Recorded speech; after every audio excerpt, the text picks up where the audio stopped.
எப்படி இருக்கீங்க? அப்படியே தான் இருக்கேன். சொன்ன நல விசாரிக்க வந்தான். அவன் தான் கோமாக்கு போய் 6 கூட குறையாம அப்படியே தானே இருக்கான். சொல்றான் ஜாக்கெட் ராஜா எனக்கு வேணாம், நீயே சப்பிக்க. மாமா என்ன சொன்னாரு? நல்லா படிக்க சொன்னாரு. என்னடா சொல்றான்? கிட்டதானே இருக்கும், கேட்கலையா? நல்லா படிக்க சொன்னாராம். அது கேக்குது எருமை. சம்பந்தமே இல்லாம மாமா நல்லா படிக்க சொன்னாருன்னு சொன்னானே, அது ஏன்? 500 கோடி ரூபா இருக்க இடத்த மாமா வாயில சொல்லாம சீட்ல எழுதி கொடுத்துருக்காரு. அதை நல்லா படிக்க சொன்னாராம். சூப்பரா. நீ இவ்வளவு டீடைலா சொல்ற அபிஷேக், பட் அவன் சொல்ல மாட்டானே. டீட்டெயிலா கேட்டா டீட்டெயிலா சொல்ல போறாரு. டீடைலா கேக்குறேன். ஜாக்கெட் பாப்பா, மாமா என்ன சொன்னாருன்னு முதல்ல இருந்து டீடைலா சொல்லு பாப்போம். முதல்ல இருந்து சொன்னாதான் உனக்கு புரியுமா தத்தி? கண்ட்ரோல் 500 கோடி. சொல்லுமா, மாமா என்ன சொன்னாரு? 4 சக்கர காருக்குள்ள யாரு?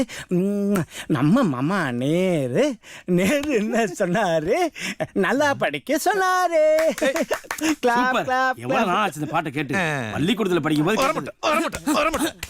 நம்ம மாமா பத்தி கேட்டு இருக்கோம். அவன் நேரு மாமா பாடினதை பாடிட்டு இருக்கான். கம்பெனி கொடுத்துட்டு இருக்க. கம்பெனி